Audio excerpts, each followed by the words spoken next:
여러분, 안녕하세요. 저는 서울 마포에 사는 30 초반의 여자입니다. 저는 얼마 전 이혼을 했어요. 남편이라는 사람이 사람답지 못한 짓을 너무 많이 했거든요. 엄마가 큰 병으로 힘들어 하실 때조차 곁에서 걱정해주지 않고 오히려 엄마가 돌아가시면 제가 받을 집을 노리며 속으로만 기뻐했던 사람이었습니다. 그리고 저희 엄마가 돌아가시면 엄마가 저에게 남긴 엄마 집을 시어머니에게 주려고 했는데 그 안에는 남편놈의 아주 음흉한 계획이 담겨 있었습니다. 제가 밤낮으로 엄마를 돌보는 동안 그 사람은 저 모르게 도박에 빠져 있었거든요. 그래서 그 빚을 갚으려고 치밀한 계획까지 세웠던 겁니다. 그 모든 것을 알게 된 뒤에 저는 남편에게 회심의 한 방을 날리게 되었지만요. 남편과 저는 지인의 소개로 만나 연애 끝에 결혼했습니다. 결혼 당시 남편은 중소기업이지만 나름 직장에서 인정을 받으며 다니고 있었고 저는 누구나 이름만 들어도 아는 대기업에 다니고 있었어요.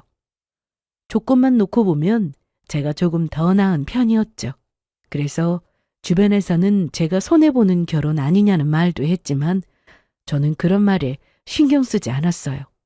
물론 세상엔 결혼할 때 조건을 중요하게 보는 사람도 있긴 하지만 저는 늘 사람의 마음이 먼저라고 믿었거든요.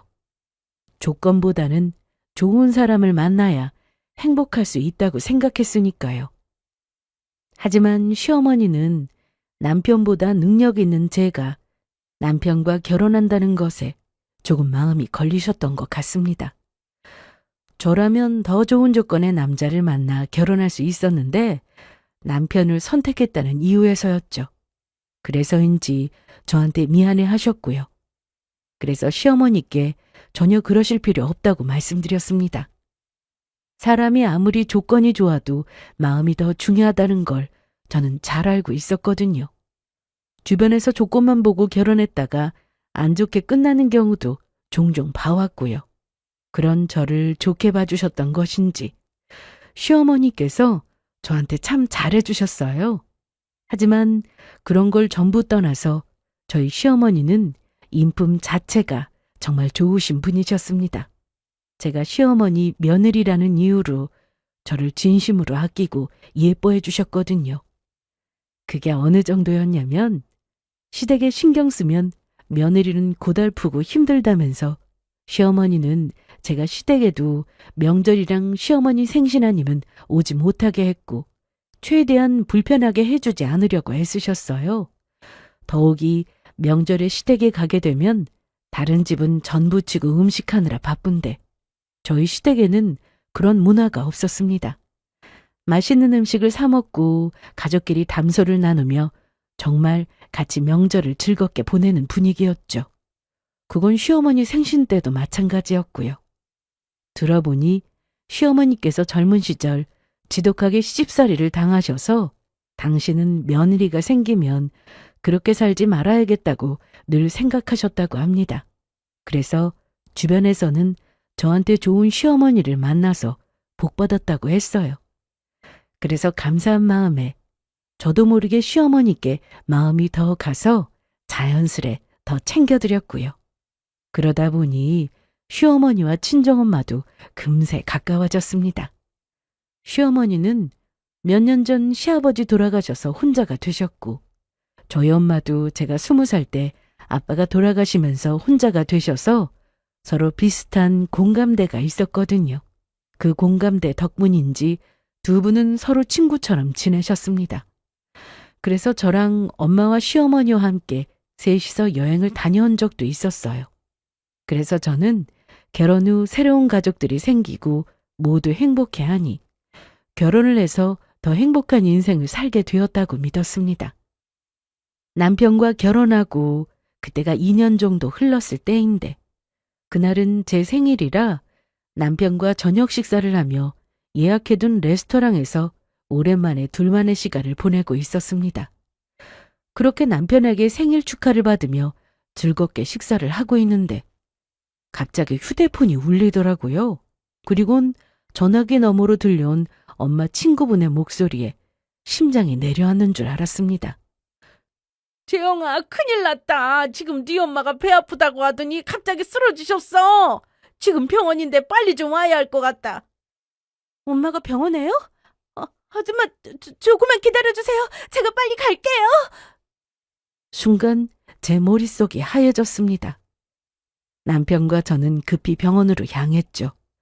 그렇게 남편이 운전을 하며 병원으로 향하는데 뭔가 마음이 불안한 게 진정이 안 되었습니다.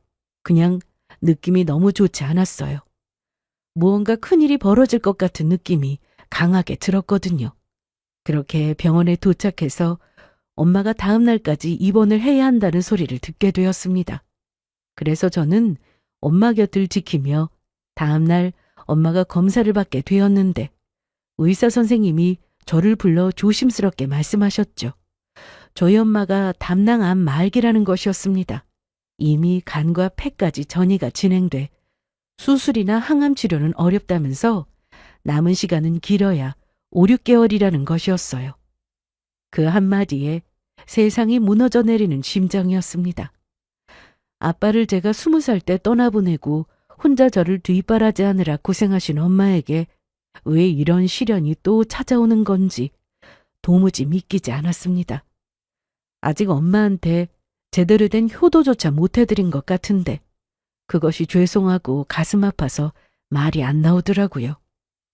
아직 전 엄마를 떠나보낼 준비가 안 되었는데 말이에요. 그 모든 게 꿈같이 느껴졌어요. 그래서 저는 엄마 몰래 남편을 붙잡고 펑펑 울고 말았죠. 여보, 우리 엄마 얼마 못 산대. 나 어떡하면 좋아? 아직 엄마한테 해드리지 못한 게 너무나도 많은데 엄마한테 미안해서 어떻게 하지? 내가 엄마를 어떻게 보내느냐고. 나 우리 엄마 없이는 못 산단 말이야. 여보, 마음은 아프지만 우리라도 버티자. 장모님이 당신이 우는 모습 보면 더 속상해 하실 거야.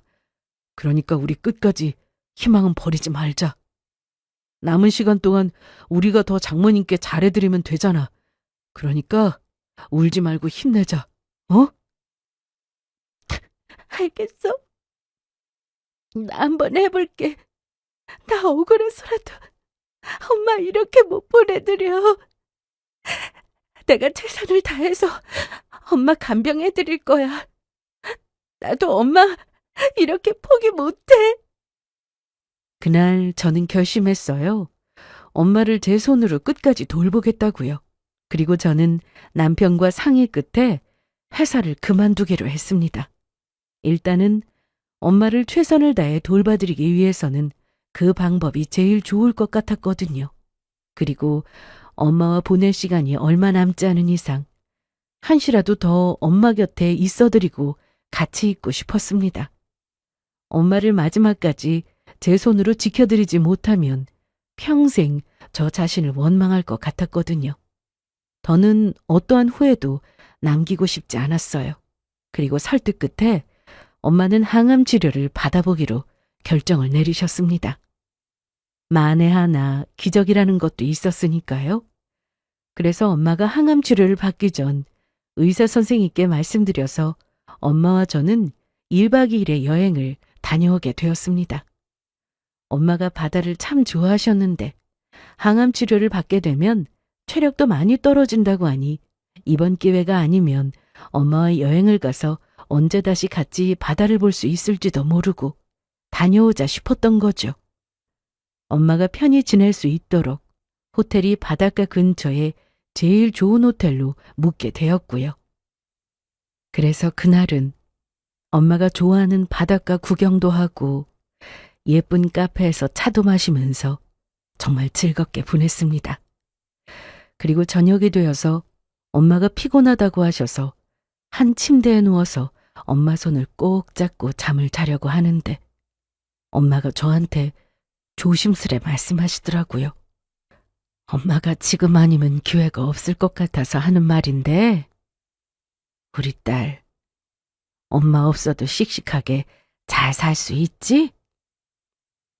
엄마가 살면서 해주고 싶은 게 많았는데 먼저 가게 돼서 정말 미안해. 엄마, 왜 그런 말을 해? 엄마가 왜 일찍 가는데 내가 엄마 꼭 낫게 할 거란 말이야.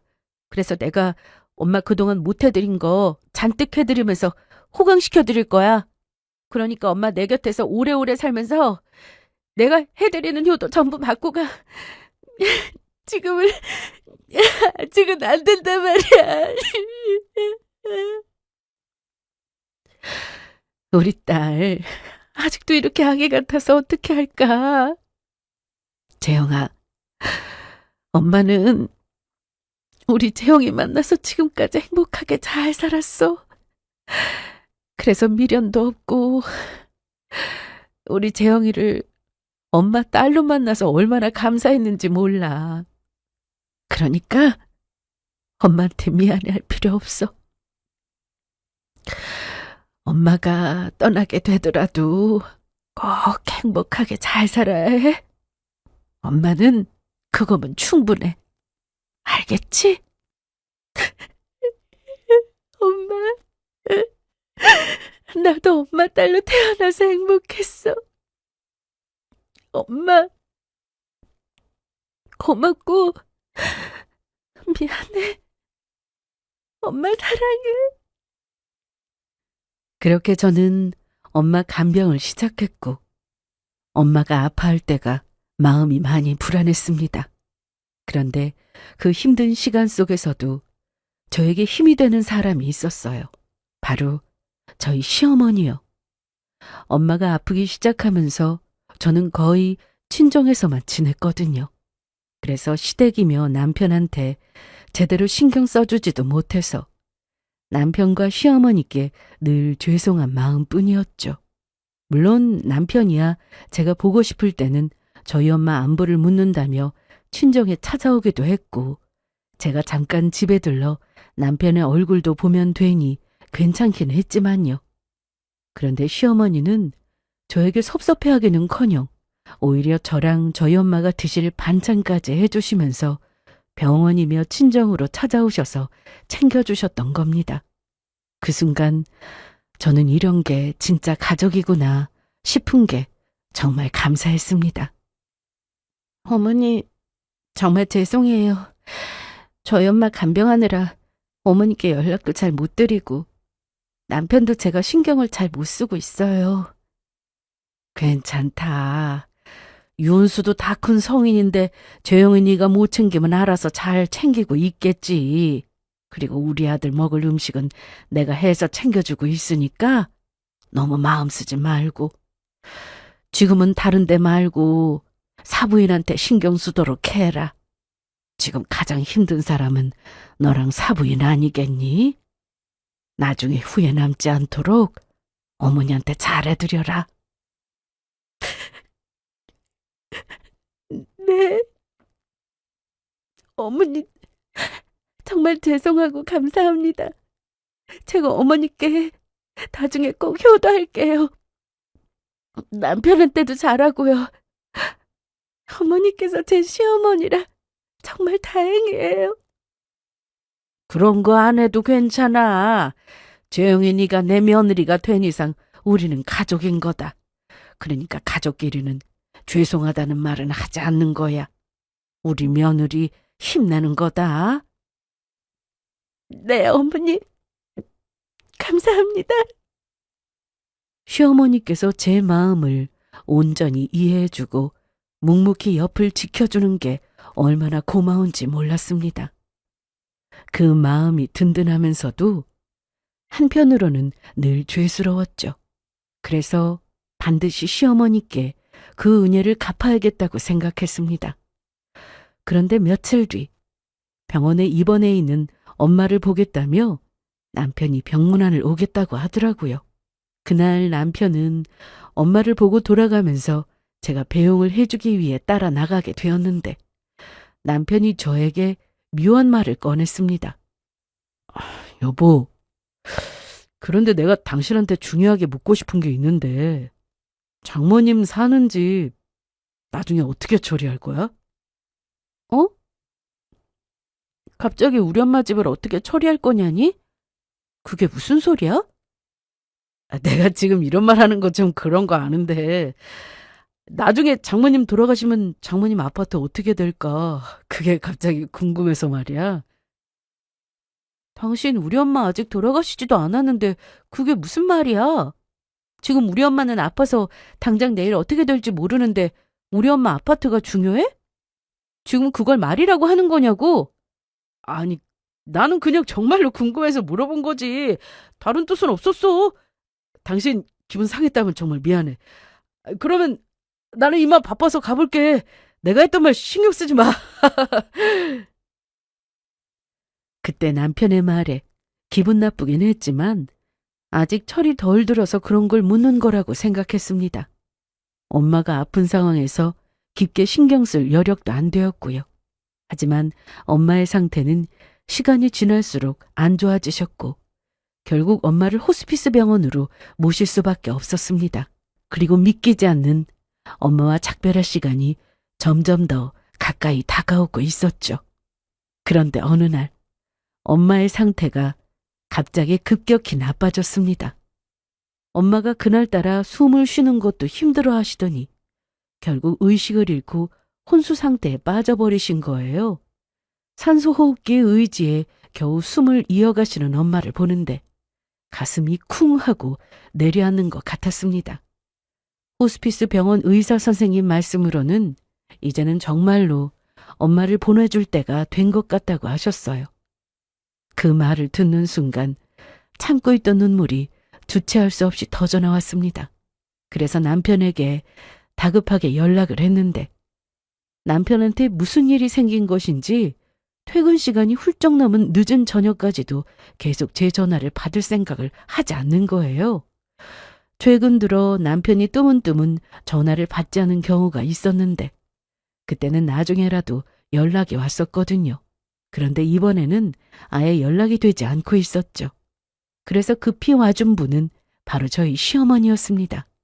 제가 남편에게 연락이 안 된다는 이야기에 저희 집까지 들렀다가 시어머니가 오시게 되었는데 집에도 남편이 없었다는 이야기였습니다. 그리고 남편은 다음날 새벽까지 연락이 안 되었습니다. 그래서 아침 남편이 회사에 출근한 시간이 되어서야 연락이 되었습니다. 그런데 그때 남편의 반응은 매우 충격적이었죠. 당신 어떻게 된 거야? 왜 이렇게 전화를 안 받아? 어머니가 퇴근 시간 지나서 우리 집에 가보셨는데 당신 집에도 없었다면서? 지금 엄마 위독하셔서 곧 떠날 것 같단 말이야. 여보, 솔직히 이제 좀 그만해. 나 짜증나려고 하니까. 요즘 가뜩이나 일도 안 풀리는데 당신까지 나 짜증나게 할 거야? 당신 지금 뭐라고 했어? 엄마가 지금 위독하다고 하는 건데 짜증난다니? 우리 엄마가 사경을 헤매고 있다는데 당신 그런 말이 나와? 매일 그놈의 장모님! 당신이야말로 너무한 거 아니야? 나는 어떻게 되든 당신은 장모님만 챙기면 되는 거지? 당신 남편인 나는 안중에도 없는 거냐고! 아무튼 나 지금 근무해야 하니까 전화해서 신경 쓰이게 하지 말고 장모님이 돌아가시든 말든 당신이 알아서 해! 내 말 알아듣겠어? 그때 남편의 말은 너무나도 충격적이었고 실망감이란 이루 말할 수 없었습니다. 언제는 저희 엄마를 같이 걱정해주며 본인은 괜찮으니 저희 엄마만 신경 쓰면 된다고 하더니 갑자기 저한테 화내며 나왔으니까요.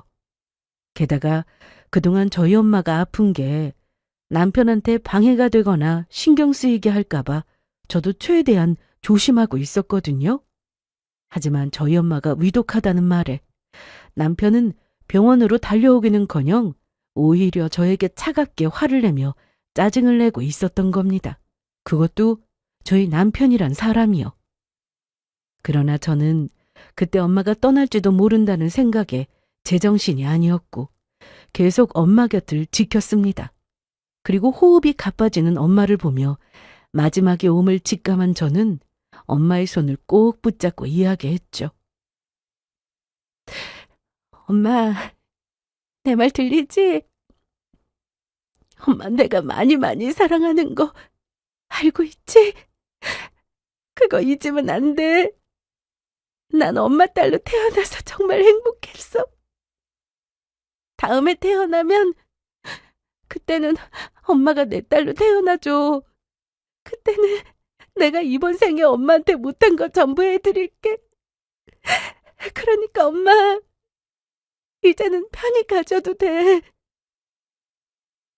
엄마, 너무너무 고맙고 너무너무 사랑해. 그리고 제 마지막 말에 저희 엄마는 숨을 크게 쉬시고 거짓말처럼 먼 여행을 떠나셨습니다. 제가 펑펑 우는 모습에 시어머니도 저를 붙잡고 같이 우셨고요. 그리고 그제야 남편도 뒤늦게 병원에 도착했습니다. 저희 엄마가 진짜로 돌아가시게 될지 몰랐는지 제 눈치를 보며 안절부절 못하는 남편이었지만 저는 남편의 행동에 너무 실망하며 충격을 받아서인지 냉정하게 대할 수밖에 없었습니다. 엄마가 떠난 슬픔에 남편을 신경 쓸 여력도 안 되었고요. 그렇게 엄마의 장례식을 치르게 되었고 저는 저희 엄마 장례식장을 찾아온 친구를 통해 아주 충격적인 소식을 듣게 되었습니다. 저희 남편과도 알고 있는 친구였는데 그 친구가 제 생각지도 못한 뜻밖의 사실을 말을 해주었던 겁니다. 재영아, 내가 지금 너희 엄마 돌아가신 상황에서 이런 말 꺼내긴 뭐하지만 아무래도 너한테 알려줘야 할 것 같아서 말이야. 너희 집에 아무 일 없는 거니? 어? 우리 집에 무슨 일? 너희 엄마 돌아가시기 며칠 전에 네 남편이 나한테 연락이 왔었어. 그런데 그때 너한테는 비밀로 해달라면서 나한테 3천만 원을 빌려달라고 하더라. 뭐라고? 우리 남편이 3천만 원이나 되는 큰돈을 너한테 빌려달라고 했다고? 너희 살고 있는 집 집주인이 전셋값을 올려달라고 했다면서 장모님이 아픈 상황에 네가 알면 걱정하니까 너희 남편 혼자 해결하려고 한다면서 말이야. 그런데 한두 푼도 아니고 그런 거금을 빌려주려면 나 혼자 결정을 못하니까 우리 남편이랑 상의해보고 이야기해주겠다고 했었어. 그리고 아무리 집주인이라도 요즘에는 집값 마음대로 올릴 수 없는 거로 알고 있는데 그렇게 큰 돈이 필요하다는 것도 이상하고 해서 너한테 물어보는 거야. 알았어. 이야기해줘서 고마워. 일단 네 말처럼 집주인한테 연락해서 정말로 집값 올려달라고 했는지 확인부터 해볼게. 이야기해줘서 고마워. 그때 친구의 말이 아무리 생각해도 이상했습니다. 솔직히 집주인이 만약에 정말로 전셋값을 올려달라고 했어도 남한테 돈을 빌릴 정도로 남편이나 저나 경제적으로 힘든 상황은 아니었거든요. 정말 돈이 필요하다면 그때는 은행에 대출을 받아도 되는 거였고요. 그리고 집주인이 마음대로 전셋값을 올리는 게 법적으로도 걸리는 일이라 그렇게 남편한테 이야기했다는 것도 말이 되지 않아 보였습니다. 그래서 엄마 장례식이 끝나면 집주인한테 연락해 알아보려고 했어요. 그런데 저는 그날 남편이 누군가와 통화하는 소리를 우연히 듣게 되었고 갑자기 저한테 냉정하게 대했던 태도며 왜 저희 친구에게 돈을 빌려달라고 했는지 진짜 이유를 알게 되었습니다. 그리고 그 사실을 안 순간 저는 배신감에 몸이 떨려왔어요. 그때 제가 엄마 빈소 앞을 지키다가 잠시 바람 좀 쐴 겸 해서 사람들이 적은 장례식 주차장 쪽으로 가게 되었거든요. 그런데 거기서 남편의 목소리가 들려왔던 겁니다. 야, 드디어 장모님 돌아가셨다? 정말 다행이지 않냐? 내가 지금 도박하다가 날린 돈이 어디 한두 푼이냐? 날린 돈만 합쳐도 집 한 채 값은 될걸? 그래서 빚쟁이들은 돈 달라고 재촉하지. 은행에 대출도 풀로 받은 상태라 더는 돈 나올 구멍도 없지. 이자는 계속 나가지. 내가 얼마나 걱정했는데. 그래서 그 돈들을 어떻게 메꾸나 걱정했는데 때마침 장모님이 돌아가 주셨지 뭐냐. 사실 내가 요즘 들어서 빚쟁이들한테 시달리느라고 집에도 못 들어가고 사람들 만나러 다니느라 머리 아파 죽겠어서 스트레스 받는데 장모님 돌아가시기 전에 집사람한테 연락 와서 장모님 위독하다고 하는데 얼마나 짜증나는지 모른다. 그런데 이렇게 갔다? 그래서 내가 집사람을 잘 꼬드겨서 장모님 살던 아파트를 우리 엄마한테 주라고 하고 엄마가 살던 아파트 몰래 팔아서 그 돈으로 빚 좀 청산하려고. 그리고 다시 어디서 돈 좀 빌려서 마지막으로 한탕 크게 해봐야지. 이번에 하면 진짜로 딸 수 있을 것 같거든. 느낌이 아주 좋아. 그러면 나도 회사 관두고 돈 자랑하면서 떵떵거리고 살아야지. 엄마 아파트야 뭐 내가 도박으로 돈 따서 다시 사주면 되는 거니까. 에이, 우리 집사람은 걱정 안 해도 된다니까.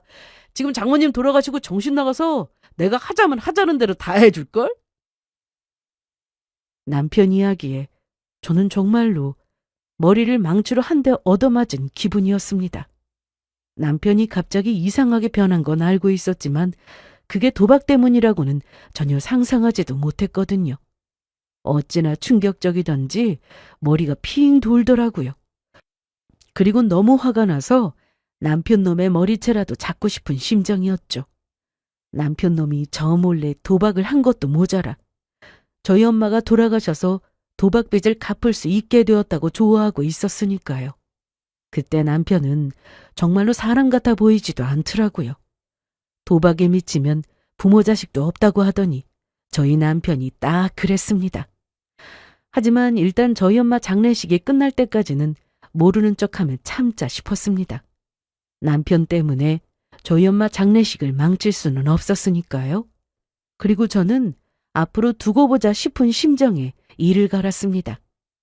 남편과 끝내기로 그때 이미 마음을 정한 상태라 제대로 이혼 준비를 해서 제대로 끝을 내며 남편 놈을 혼내주자 싶었던 거죠. 그리고 남편은 저희 엄마 장례식이 끝나고 며칠 안 돼 마침내 시커먼 본색을 드러냈습니다. 남편이 퇴근해서는 슬며시 저를 떠보며 이야기했던 거예요. 여보, 장모님 떠나고 당신 아직 많이 힘든 거 알아서 이런 말하기 조금 뭐하지만 저기 장모님 아파트 말이야. 그거 우리 엄마한테 주는 게 어때? 솔직히 장모님 살았던 집이 우리 엄마가 살고 있는 아파트보다도 넓고 또 근처에 병원이랑 마트도 있어서 엄마가 지금 사는 집보다 살기가 훨씬 더 좋을 것 같아서 말이야. 내가 실은 장모님 돌아가신 거 보고 느끼는 게 많았거든. 그래서 우리 엄마 살아가실 때 하루라도 더 편하고 좋은 곳에 모시고 싶어서 그래. 나도 우리 엄마 돌아가시기 전에 자식으로서 효도 좀 해보고 싶었단 말이야.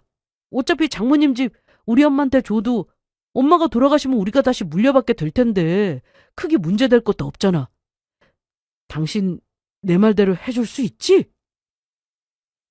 남편은 도박빚이 많다는 사실을 제가 모를 거라는 생각에 대놓고 저희 엄마 집을 시어머니께 주자고 이야기하고 있었어요. 저희 엄마 집을 제가 시어머니한테 드리게 돼서 시어머니가 저희 엄마 집으로 이사를 가게 되면 시어머니 집을 몰래 팔아서 도박빚을 갚을 생각에 말이에요. 다른 걸 다 떠나서 저희 엄마가 사경을 헤매고 있을 때 나 몰라라 하며 짜증을 부렸던 인간이 뻔뻔하게 할 말은 아니었죠.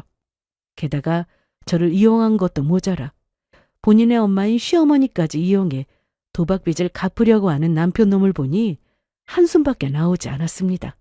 그리고 저에게 물려주신 엄마 집을 시어머니께 드린다는 것도 말도 안 되었고요. 어느 누가 부모가 돌아가시면서 남긴 유산을 시어머니에게 드리겠습니까? 물론 시어머니께서 집이 없으시다면 저희 엄마 집에서 당연히 살게 해드리겠지만 그런 것도 아니었으니까요. 저는 남편 놈이 시어머니의 집을 몰래 팔아 본인 도박빚을 갚기 위한 음흉한 계략에 넘어갈 생각이 없었던 겁니다. 시어머니와 저를 지키고 보호하기 위해서라도 남편의 말에 따라주면 안 되겠다고 생각했습니다. 저를 아껴주었던 시어머니의 은혜를 갚기 위해서라도 말이에요. 하지만 남편과 이혼하며 제대로 혼주를 내주기 전까지 저도 준비가 필요했기 때문에 일단 남편의 음흉한 속내를 모르는 척 이야기했습니다. 시어머니가 더 편한 곳에서 지내시게 되면 나야 좋지. 일단은 나도 당신이 한 말 잘 생각해 볼게. 당신 진짜야? 내가 한 말 긍정적으로 생각해 보는 거야? 여보, 정말 고마워. 내가 당신 은혜는 평생 잊지 않을게. 그리고 저는 다음 날 시어머니께 중요하게 할 말이 있다고 말씀드린 후 남편 몰래 시댁에 찾아가게 되었습니다. 시어머니께는 남편이 알게 해서는 안 되는 일이니 저와 만나는 걸 절대로 내색하지 말라고 말씀드렸죠. 그리고 시어머니께 모든 사실을 이야기 드리게 되었어요. 그러자 시어머니는 정말 손까지 벌벌 떠셨습니다. 어머니, 저 아무래도 남편이랑 이혼해야 할 것 같아요. 우리 아들이랑 이혼을 하다니? 갑자기 그게 무슨 일이니? 혹시 윤수가 사부인 위독하실 때 병원에 늦게 온 것 때문에 그런 거냐? 어머니, 그런 게 아니라 지금부터 제가 드리는 말씀 너무 놀라지 말고 잘 들으셔야 해요. 지금 남편이 어머니 집 노리고 있어요. 그게 무슨 소리니? 우리 아들이 내 집을 노리고 있다니. 윤수가 왜 그런 짓을 해? 어머니, 사실은 남편이 지금 도박에 빠져서 진 빚이 장난 아니라고요. 제가 남편이랑 친구랑 통화하는 거 직접 들었는데 그 빚이 집 한 채 값은 된다고 했어요. 그래서 그 빚 갚으려고 저한테 저희 엄마 집을 어머니께 드리자고 해서 어머니를 이사시킨 다음에 어머니 집 지금 남편이 몰래 팔아서 도박빚 갚으려고 하고 있다고요. 그리고 또 다른 데 빚져서 도박을 할 생각이고요. 아이고 머리야. 그놈이 드디어 일을 치는구나. 어떻게 그런 생각을 할 수 있니? 사부인 위독하실 때도 이상하게 굴더니 그놈이 기어이 미친 거야. 도박에 미쳐서 이제는 지 엄마 인생까지 말아먹으려고 그래. 저 자식처럼 아껴주신 어머니께서 혹여나 남편한테 집 뺏길까봐 조심하시라고 그 말씀 드리려고 남편 몰래 찾아온 거예요. 그래서 저 남편이랑 이혼할 수밖에 없을 것 같고요. 저희 엄마 돌아가시니까 도박빚 갚게 됐다면서 기뻐하는 남편 보면서 저는 더는 남편이랑 살고 싶지 않아졌어요. 그리고 남편 정신 차리게 하려면 그 수밖에 없는 것 같아요. 재영아, 내가 우리 아들 대신 사과하마. 내가 자식을 잘못 키워서 일이 이렇게 됐다. 전부 내 잘못이야. 그러니까 네 말대로 이혼하거라. 잘못한 내 자식 나도 감당이 안 될 것 같은데 이 상황에서 내가 이혼 반대하면서 남의 자식 힘들게 하면 안 되지. 그건 사부인도 분명히 원하지 않으실 거다. 너 아직 젊고 앞으로 남은 네 인생을 위해서도 그게 좋을 것 같아. 내가 이 나이까지 살면서 여러 번 봤는데 도박에 미치면 부모 자식도 못 알아보고 주변 사람들 인생까지 망치더구나. 그리고 그럼 정신 차리게 해주기 위해서도 네 말대로 이혼하는 방법이 최선일 것 같아. 이렇게 이야기해줘서 정말 고맙다. 어차피 내가 아들놈 말에 넘어가서 사부인 집에 가서 살 생각도 안 했겠지만 네가 말해주지 않았으면 분명히 다른 방법으로라도 아들놈한테 내 집 빼앗겼을지도 몰라. 네가 날 살렸어. 재영이 네가 내 자식이고 내 은인이다. 그리고 남편 놈은 정말로 기어이 시어머니 집을 빼앗을 생각인지 얼마 후 저까지 대동하고 시댁을 찾아갔습니다. 그리고 시어머니에게 정말 좋은 일이라도 있는 것처럼 속이며 이야기했죠. 엄마, 놀라지 말고 들어. 엄마한테 진짜 좋은 소식이 있어서 집사람이랑 온 거니까. 집사람이랑 의논해봤는데 장모님 아파트 엄마한테 주기로 했어. 뭐? 사부인 집을 나한테? 엄마! 어때? 너무너무 기쁘지? 꼭 꿈만 같고 하늘을 날아갈 것 같지?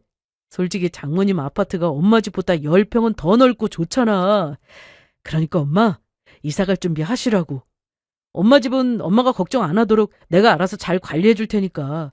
이렇게 하는 거 자식으로서 당연한 거니까 너무 고마워하지는 말고.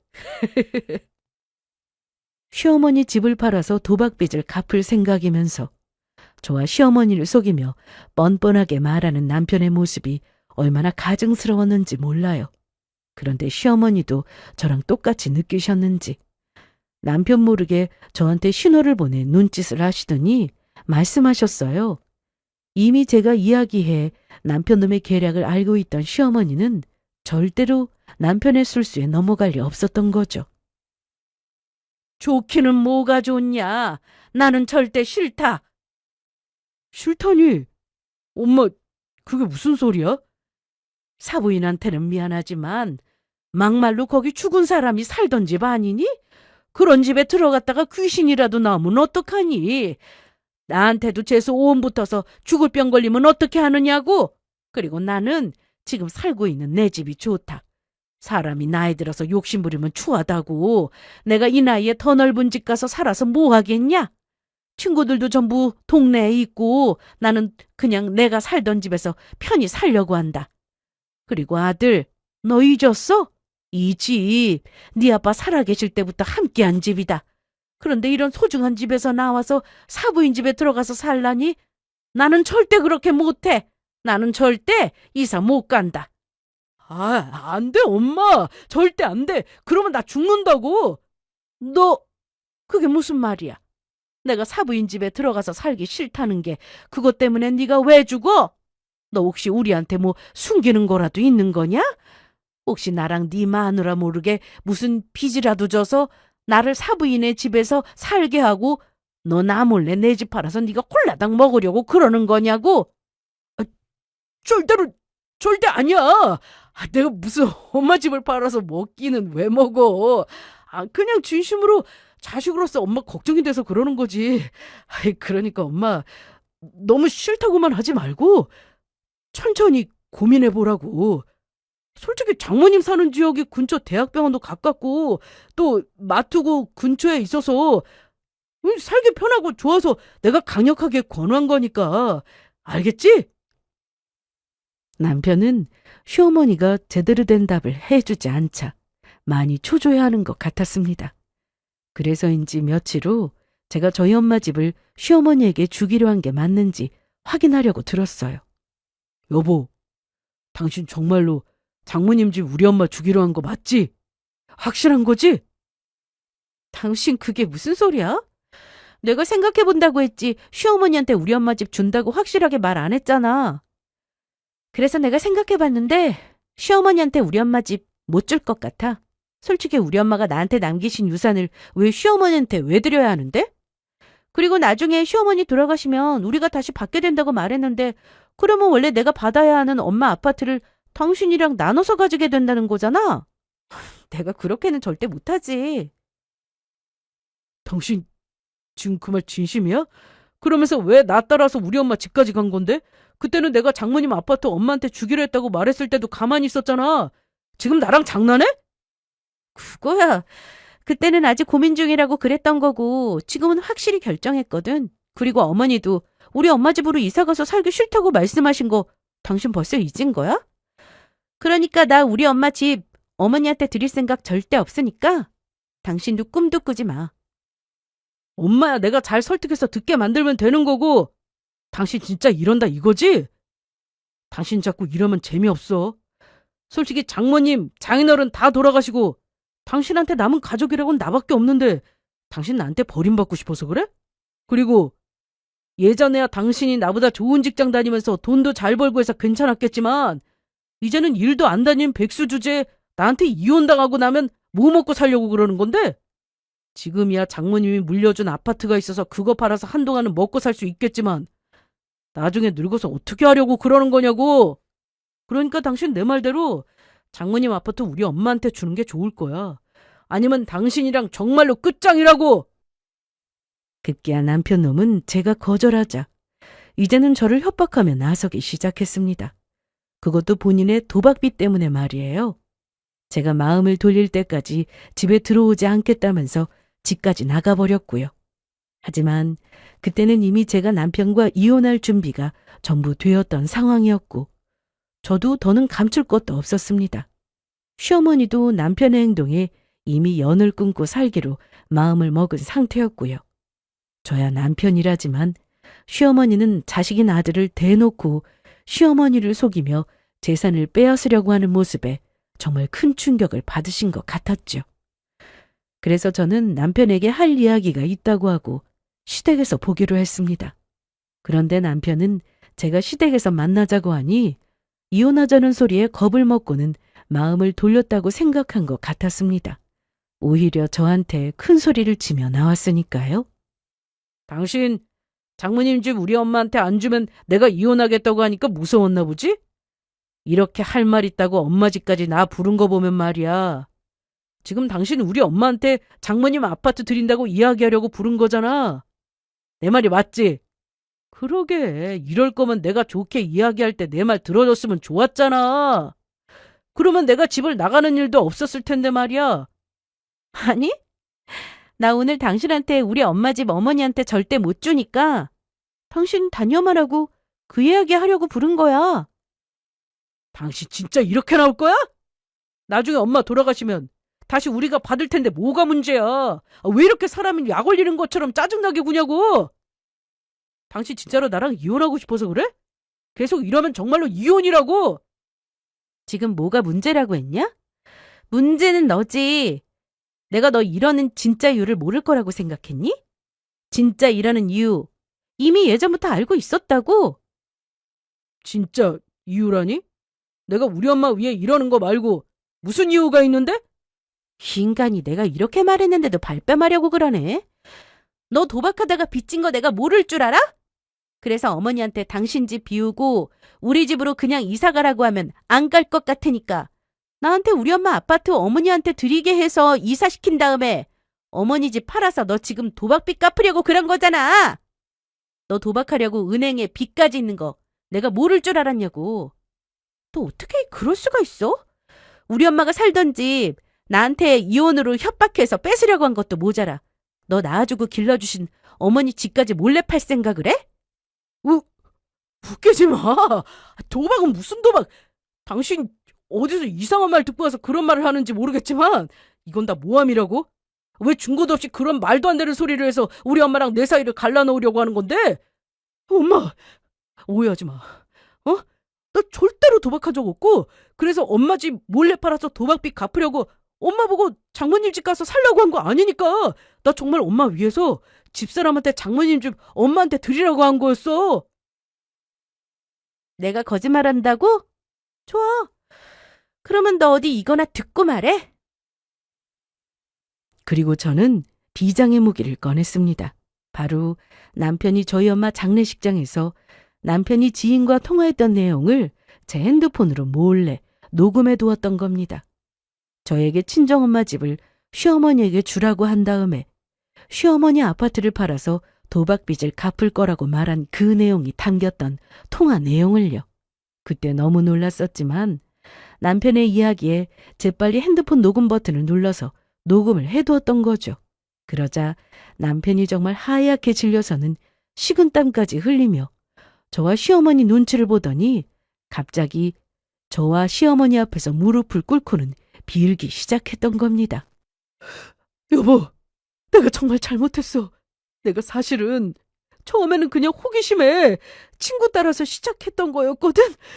그리고 초반에는 얼마 따기도 했고 그래서 한 번이 두 번 되고 두 번이 세 번 되고 계속 가게 되었는데 어느새 정신을 차려보니까 내가 빚까지 져서는 도박을 하고 있더라고.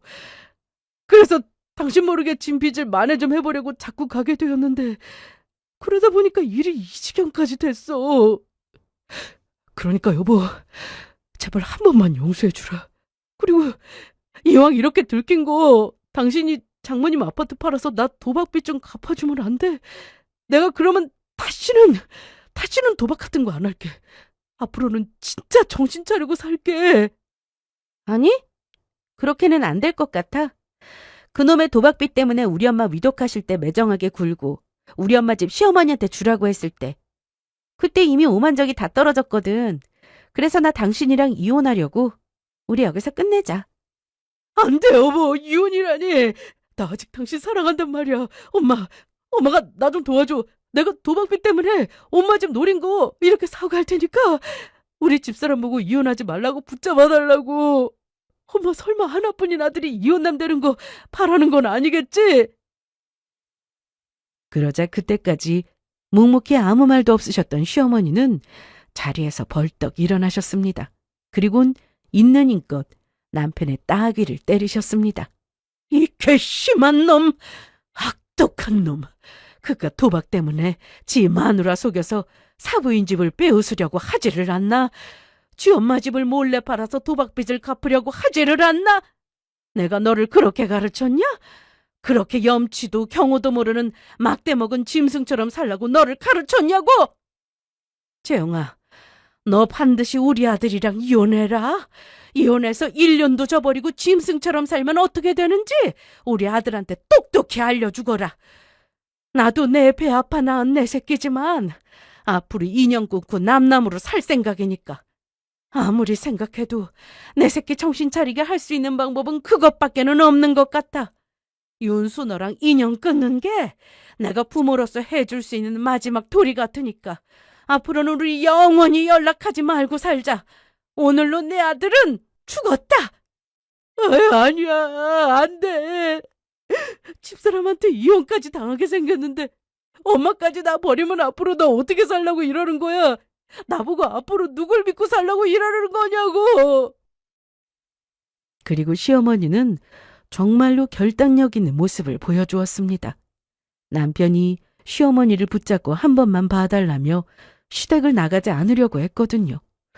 그러니까 시어머니가 경찰에 신고해서 남편을 쫓아내버리신 거예요. 그래서 남편이 경찰관 분들한테 이끌려 시댁에서 쫓겨나는 걸 보는데 얼마나 흉했는지 모릅니다. 게다가 시어머니께서 그런 남편을 보시며 얼마나 가슴이 아플지 생각하니 저도 마음이 아팠고요.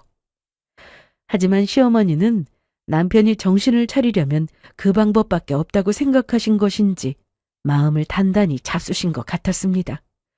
그리고 경찰관들과 함께 남편이 시어머니 집을 나가자 시어머니는 그 자리에서 펑펑 우시고 말았죠. 그래서 제가 시어머니를 곁에서 위로해드렸습니다. 그리고 저는 남편과 이혼하며 결국 남남이 되었습니다. 저희 신혼집이야 반반으로 헤었던 거라 나누게 되었지만 이혼 사유가 남편에게 있으니 남편은 저한테 위자료를 물어줘야 했습니다. 더욱이 남은 도박빚이 많으니 저한테 위자료를 주고 남은 돈도 전부 도박빚 갚는 데 쓰고 빈털터리가 되고 말았고요. 시어머니도 정말로 남편과 인연을 끊으셨습니다. 남편이 정신을 차릴 때까지는 얼굴을 보지 않을 생각이라면서요.